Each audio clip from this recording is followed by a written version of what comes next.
It is difficult to settle on a formula of words that achieves all of the competing demands of the community at large. The crimes committed recently have had immediate impacts and have jarred our community's sense of safety and security. No matter what the reason for these crimes, there are no winners. Families mourn, communities become tense, countryman is pitted against countryman, and the country's elders wonder if the way of life we enjoyed and coveted by so many is now a memory. In the wake of another violent and senseless killing, the public clamor for strong action on the part of the police is not unreasonable and not unexpected. Safety can be achieved in many ways, and in the short term, strong enforcement can achieve that. I have discussed just such methods with the Commissioner and his senior command at length. They have assured me, and I in turn confidently assure the people of Bermuda, that the Bermuda Police Service will meet the challenge posed by this trend of violent behavior. Following the rise in gun crimes in Bermuda, the police have worked tirelessly as the vital first line in the criminal justice system. The record of arrests, sound preparation of cases and files for prosecution, and the role played by the police in the conviction of offenders is a matter of public record. Individuals whose names had become synonymous with violent behavior are now detained within the Department of Corrections, and the disruption of the rhythm of those who remain at large has been successfully and will continue to abate. So often in society, the innocent unfortunately suffer for the guilty. The effect on the community of the conduct of a minority of people has forced us to employ aggressive stop and search operations, increase patrols in a targeted fashion, and to rely on technology solutions that can be costly. These things are the responsibility of law enforcement, and in fulfilling this responsibility, I urge the people of Bermuda to support the police.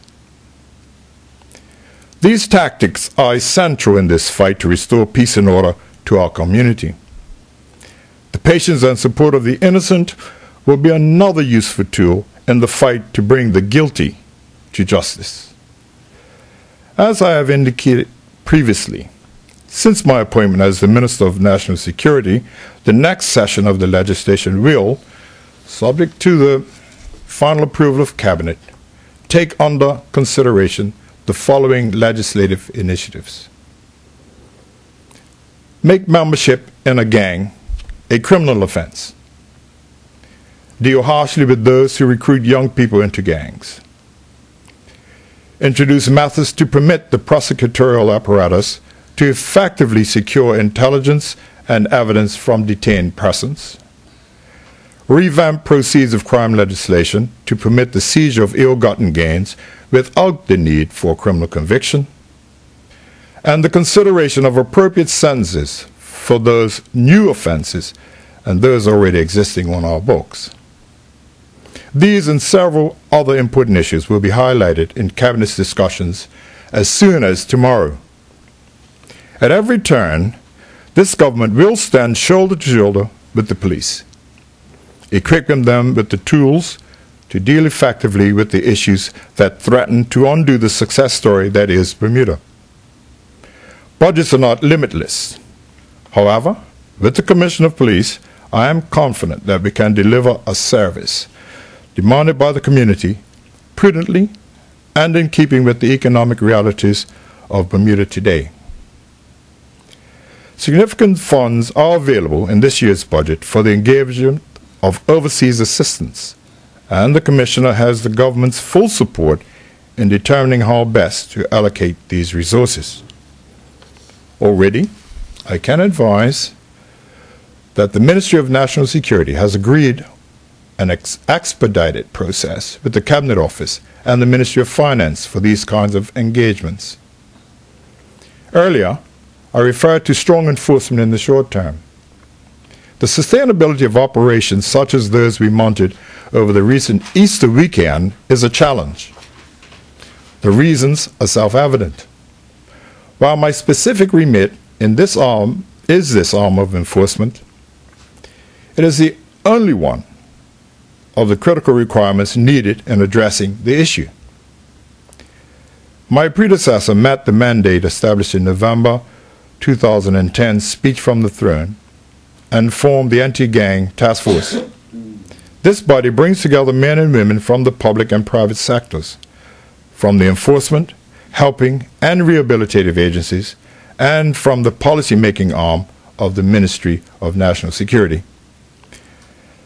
I intend to build on this success and to extend an invitation through my colleague, the Minister of Education, for a representative presence at the appropriate level on the task force. The full weight of the information sharing and intervention that this body can provide has not yet been felt, and I intend to effectively challenge them to do so. Enforcement addresses the manifested symptoms.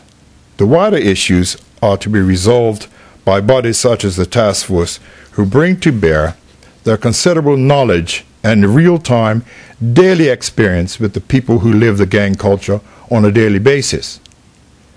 Included in this number are teachers and guidance counselors at every level. These caring professionals are in positions to spot early signs of exposure to these negative influences, and we must take their observations to heart and, more importantly, act upon them. Early assessment and equally early interventions must become a feature of how we address these issues on the front end.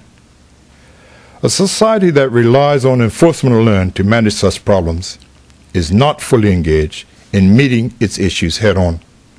We can and must be different in resolving these societal problems. The voice of our community has always been the most powerful force for change and the source of such inspiration through our history.